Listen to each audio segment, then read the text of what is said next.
রানাঘাটের বিভিন্ন প্রান্তে, কৃষ্ণনগর সাংগঠনিক জেলার বিভিন্ন প্রান্তে বা ওদিকে বনগাঁর বিভিন্ন জায়গায় একাধিকবার আমি গেছি। যে স্বতঃস্ফূর্ততা, যে ভালোবাসা, যে আশীর্বাদ, যে কৃতজ্ঞতা, যে স্নেহের ঋণে আজকে আপনারা আমাকে আবদ্ধ করেছেন, আমি এই মাটির কাছে চিরঋণী। এবং যে উৎসাহ আমি আজকে এই সভায় দেখছি, যতদূর চোখ যাচ্ছে মানুষ আর মানুষ, যে সংখ্যায় মানুষ উপস্থিত হয়েছে তার দ্বিগুণ মানুষ এখনো রাস্তায় গাড়িতে অপেক্ষা করছে, সভাস্থলে এসে পৌঁছাতে পারিনি।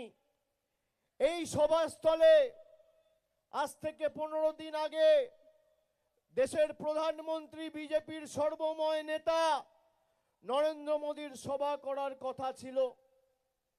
আমরা সেই সভাস্থল বেছে নিয়েছি, তার কারণ যে সভাস্থলকে ভরাতে গিয়ে বিজেপির পার্শ্ববর্তী জেলা উত্তর 24 পরগনা, মুর্শিদাবাদ, বর্ধমান থেকে লোক এনে সভাস্থল ভরতে গিয়ে নাকানি চোবানি খেতে হয়েছিল।